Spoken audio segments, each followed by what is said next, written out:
Hi வணக்கம். இன்றைக்கி நம்ம நத்தை செய்யலாம். நத்தை வாங்கிட்டு வந்தாங்க. இப்போ அதை ஒரு 2 தடவை அதில் மண்ணெல்லாம் இருக்கும். 2 தடவை நல்லா கழுவிடலாம். நல்லா கழுவிட்டோம்னா மண் போயிடும். ஆனால் ஒரு சிலர் முதல் நாள்லேயே தண்ணியில் போட்டு ஊற வச்சு செய்யணும். அப்போ தான் அதில் இருக்க மண்ணெல்லாம் ஃபுல்லாக வெளியில் வரும் அப்படிலாம் சொல்லுவாங்க. நாங்கள் அப்படிலாம் செய்கிறதில்ல. சாதாரணமாகவே தண்ணி ஊற்றி கழுவிட்டு நாங்கள் அப்படியே வேக வச்சு செஞ்சிடுறது. இப்போ நம்ம அது மாதிரி தான் செய்ய போகிறோம்.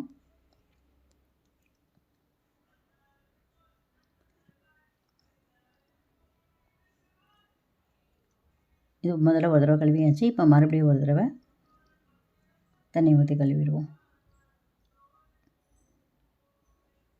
ரொம்ப மண்ணெல்லாம் இருக்காது. நம்ம அந்த ஊற வச்சு மறுநாள் தான் செய்யணும் அப்படிங்கிற அளவுக்குலாம் மண்ணெல்லாம் இருக்காது. அதை கழுவியாச்சு. 2 தடவை கழுவிட்டு தண்ணியை ஊற்றி இதே மாதிரி சட்டியில் வச்சு வேக வச்சிடலாம்.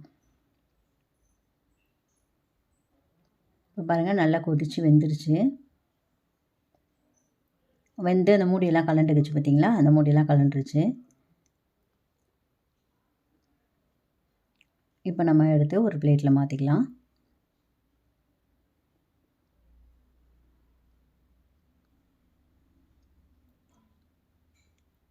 இப்போ நம்ம அதில் ஒரு குச்சி இல்லைன்னா ஒரு கம்பி இந்த மாதிரி எதையாவது ஒன்று வச்சு அது உள்ளே இருக்கிற சதையை மட்டும் எடுக்கணும். இப்போ சதையும் உள்பக்கம் கொஞ்சம் டஸ்ட்டாக இருக்கும். இப்போ மேலாக எடுத்தோம் அப்படின்னாக்கா அந்த சதை மட்டும்தான் வரும். அந்த டஸ்ட்டு உள்ளரே நின்றுக்கும். இதே போல் இந்த சதையெல்லாம் ஃபுல்லாத்தையும் எடுத்துடலாம். சதை வெள்ளை கலரில் இருக்கும். டஸ்ட்டு கருப்பு கலரில் இருக்கும். நம்ம முழுசாக வெளியில் இழுத்தோம்னா தான் சதையும் அந்த டஸ்ட்டும் சேர்ந்த மாதிரி வரும். இப்போ நம்ம வெறும் சதையை மட்டும்தான் எடுத்துருக்கோம். அப்புறம் ரொம்ப ஈஸி. எங்கள் குட்டீஸ் கூட எடுக்கிறான் பார்த்தீங்களா? நித்தினுக்கு ரொம்ப அழகாக எடுக்க வரும். அவனும் எடுத்துட்டான்.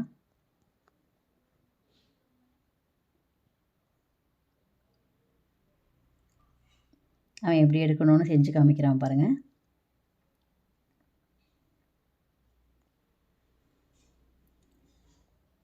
இதே போல் எல்லா நத்தையோட சதைகளை எல்லாம் எடுத்துக்கலாம்.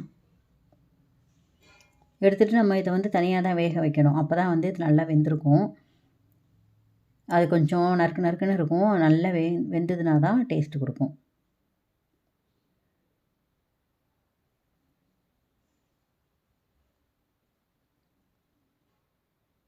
இதை ஒரு தடவை நல்லா கழுவிட்டு குக்கரில் போட்டு வேக வச்சுருவோம். குக்கரில் ஒரு 3 விசில் இல்லைனா 4 விசில் விட்டு வேக வச்சிட்டோன்னு வச்சுங்களேன், நல்லா பஞ்சு மாதிரி வெந்துடும். அதிலே கொஞ்சமாக மஞ்சத்தூளை போட்டு அது முழுகிற அளவுக்கு தண்ணி ஊற்றினா போதும். ரொம்ப ஊற்ற வேண்டாம். தண்ணியை ஊற்றிட்டு விசிலை போட்டுட்டோம்னா ஒரு 4 விசில் விட்டுச்சு. இந்த பாருங்கள், நல்லா வெந்து எடுத்தாச்சா? இப்போ சூப்பராக வெந்துருச்சு பாருங்கள். நம்ம பார்க்கையிலே நல்லா தெரியுது வெந்துருச்சு அப்படின்னு. இப்போ நம்ம இதை தாளிச்சிக்கலாம். சட்டி எண்ணெய் காஞ்ச உடனே சோம்பு போட்டிருக்கோம், பட்டை போட்டிருக்கோம், 2 கிராம்பு போட்டிருக்கோம்,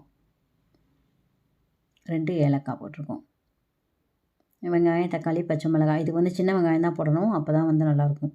கொஞ்சம் சின்ன வெங்காயத்தை 2 கட் பண்ணி வச்சுக்கலாம். சின்ன வெங்காயம் கொஞ்சம் போட்டுக்கிட்டு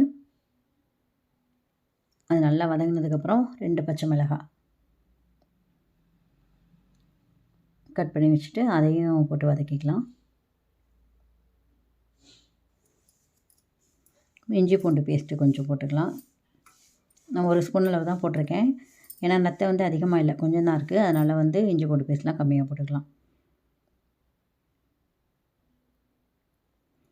2 தக்காளி கட் பண்ணி வச்சுருக்கேன், அதையும் போட்டு சேர்த்து வதக்கிக்கலாம்.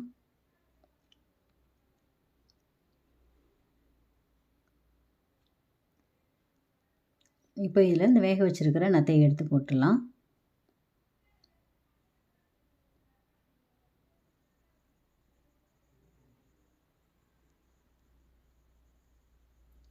அது ஏற்கனவே வெந்தது தானே, அதனால் சும்மா லேசாக வதக்கிட்டு 1 ஸ்பூன் மிளகாத்தூள், 1 ஸ்பூன் மல்லித்தூள் போட்டுக்கிறேன், 1 ஸ்பூன் கரம் மசாலா போட்டுக்கிறேன், 1 ஸ்பூன் மஞ்சத்தூள் போட்டுக்கிறேன். இப்போ மஞ்சத்தூள் நம்ம போட்டு வேக வச்சோம்.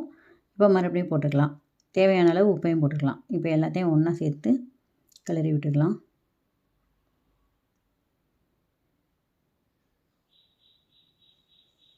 இது நல்லா எல்லாம் சேர்ந்து கிளறினோன்னா ஒரு கலர் வந்திருக்கு பார்த்தீங்களா? இப்போ 1/2 டம்ளர் தண்ணியை ஊற்றி எல்லாம் கலந்து விட்டு மூடி வச்சிடலாம்.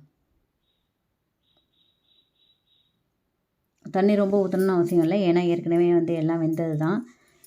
வெங்காயம், தக்காளியும் நல்லா வதங்கி தான் இருக்குது. இந்த மிளகாத்தூள் போட்டிருக்கோம் இல்லையா, அதோட அந்த வாசனை போகிற அளவுக்கு கொஞ்சம் நேரம் கொதிக்கட்டும். அதுக்காக தான் தண்ணி ஊற்றி மூடி வச்சிடலாம்.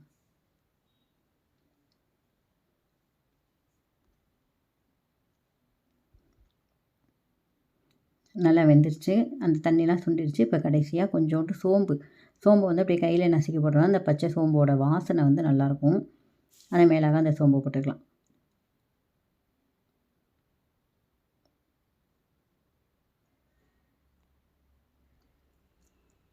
போட்டு கிளறி எடுத்துட்டோம். ரெடி ஆகிடுச்சு. நமக்கு இப்போ நத்தை வறுவல் ரெடி ஆகிடுச்சு.